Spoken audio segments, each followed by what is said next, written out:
பக்தி ஒளி நேயர்களுக்கு என் மனமார்ந்த வணக்கங்கள். ராஜகுரு ஜோடாலயத்திலிருந்து ராஜேஷ்குமார். இன்னைக்கு ஒரு அற்புதமான ஒரு ஆலயத்தை தான் நம்ம பார்க்க போறோம். அந்த ஆலயத்துல பாத்தீங்கன்னா எப்படி பிரம்மாண்டமா அம்மா பாத்தீங்கன்னா அருளாசி கொடுக்குறாரு பார்த்தீங்களா? எப்படிப்பட்ட அம்மா அப்படின்னு கேட்டீங்கன்னா, சொறி, சரங்கு, ரோகம் சார்ந்த பிரச்சனைகளுக்கு இந்த அம்மா முற்றுப்புள்ளி வைப்பாள்.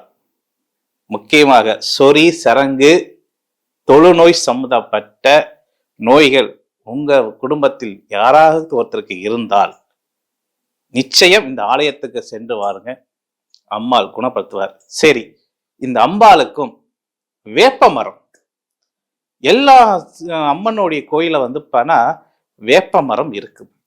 சில கோயில அம்பாளுக்கு தலைவிச்சகமாக இருக்கும். சில இடத்துல பானா அம்பாள் குடிக்கொண்டிருக்க இடத்துல ஏதாவது ஒரு மூலையில பானா வேப்ப மரம் இருக்கும். எல்லாம் நம்ம பார்த்துருக்கோமா? அந்த மரத்துல பாத்தீங்கன்னா வாதைகளும் சரி, இலைகளும் சரி, பச்சை பசுமையாக தான் நம்ம பார்த்துருக்கோம். ஆனா இந்த கோயில மட்டும்தான் ஒரு பகுதி பச்சை நிறத்திலும் மற்றொரு பகுதி வெள்ளை நிறத்திலும் காட்சியளிக்கக்கூடிய ஒரே ஆலயம் இந்த அம்மன் கோயில் ஆலயம்தான். அதுக்குதான் அந்த அம்மனுக்கு பாத்தீங்கன்னா சொறி, சரங்கு, தொழுநோய் சார்ந்த பிரச்சனைகள் இருந்து விடுபடுறதுக்கு இந்த அம்மாளுடைய பெயர் என்ன? வெள்ளை வேம்பு அம்பாள். சரி, இப்படிப்பட்ட ஆலயம் எங்க இருக்கிறது அப்படின்னா நமக்கு இப்ப தெரிய வரும். தமிழ்நாடுடைய நாகை மாவட்டம் பகுதியில மாயவரம், கும்பகோணம் நாகை வழித்தடத்துல பாத்தீங்கன்னா மாயவரம் சொல்லக்கூடிய மாயவரத்துக்கும் அந்த இடத்திலிருந்து 14 கிலோமீட்டர் தொலைவில் ஒரு சிறிய கிராமத்தில் இந்த அம்மன் பணம் குடிக்கொண்டிருக்கிறார். அந்த கிராமம் எந்த பகுதியில் இருக்கு அப்படின்னா ஆடுந்துறை சொல்லக்கூடிய ஆடுந்துறையில பாத்தீங்கன்னா மல்பட்டு என்ற கிராமத்தில் இந்த அம்பாள் பாத்தீங்கன்னா குடிக்கொண்டிருக்கிறார். உங்க வீட்டில் தொழுநோய் சார்ந்த பிரச்சனை, சொறி, சரங்கு, ஸ்கின் சார்ந்த பிரச்சனைகள் உங்க வீட்டிலேயோ அல்லது உங்க நண்பர்களுக்கோ யாருக்காவது ஒருத்தருக்கு இந்த மாரி பிரச்சனை இருக்கு. அதன் மூலமாக எத்தனையோ நான் வைத்தியங்கள் பண்ணியிருக்கேன், எத்தனையோ டாக்டர்கிட்ட சந்திச்சிருக்கேன், பல மெடிசன் வாங்கி சாப்பிட்ருக்கேன், குணமாகலை அப்படின்னு சொல்லக்கூடிய நபர்கள் உங்களுக்கு தெரிந்தால், அது உங்களுடைய நண்பராக இருக்கலாம் அல்லது உறவுக்காரங்களாக இருக்கலாம், ஏன் உங்களுக்குடையும் இருக்கலாம். அப்படிப்பட்ட நபர்கள் யாராக இருந்தாலும் சரி, இந்த அம்மாவுடைய ஆலயத்துக்கு ஒரு முறை சென்று அந்த வேப்ப மரத்துக்கு போய் உங்களால முடிந்த அங்க போய் என்ன செய்யலாம் அப்படின்னா, சுத்தமான நல்ல எண்ணெய் ஆச்சுங்களா, அந்த நல்லெண்ணெயில விளக்கு ஏத்துங்க. அம்பாளிட்ட இருந்து மஞ்சள் வாங்கி முகத்தில் தேய்க்கலாம்.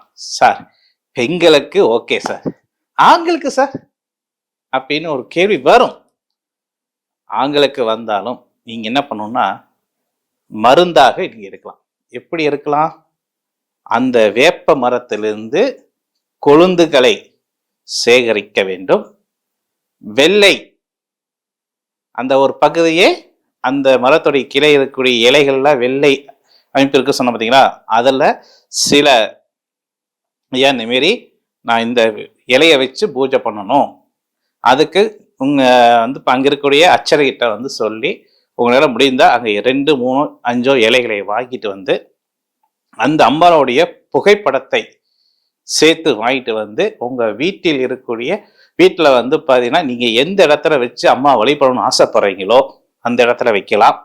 அல்லது உங்க வீட்டில் இருக்க சாமி பூஜை அறையில பார்த்தீங்கன்னா அந்த அம்பாளுடைய போட்டோவை வச்சு நீங்க எப்ப வைக்கிறீங்களோ அதுல இருந்து எங்கிருந்து எல்லா பக்கமே பார்த்தா வேப்ப மரம் இருக்கும். அதுல இருக்கக்கூடிய கொழுந்து, நல்ல மறி கொழுந்துமே கொழுந்து வகையில நீங்க எடுத்து மஞ்சள் கொஞ்சம் பார்த்தா தூளோ அல்லது விரலி மஞ்சளோ அதுல சேர்த்து நல்லா மையாக அரைச்சு ஒரு எங்க இருந்த இடத்துல தொழுநோய் இருக்கோ, அது ஆணுக்கா இருந்தாலும் சரி, பெண்ணுக்கு இருந்தாலும் சரி, அதை வந்து பண்ணா மருந்தாக நினைச்சு நீங்க வந்து பூச வேண்டும். ஆனா பூசத்துக்கு முன்னாடி என்ன பண்ணணும்? நல்ல எண்ணெயில அந்த தீபத்தை ஏத்தி அம்பாளை மடிபட்டு அம்பாளுக்குன்னா வந்து பண்ணா அங்க வந்து நெய்வேத்தியமா உங்களுக்குன்னா என்ன நெய்வேத்தியம் வச்சு படைக்கணும்னு ஆசைப்படுறீங்களோ அந்த நெய்வேத்தியத்தை வச்சு அம்மா இன்றைய நாள் இருந்து இன்றைய நொடியிலிருந்து இந்த நிமிஷத்திலிருந்து எனக்கு இந்த தொழுநோய் வந்து பார்த்தீங்கன்னா நிவர்த்தி ஆக வேண்டும்.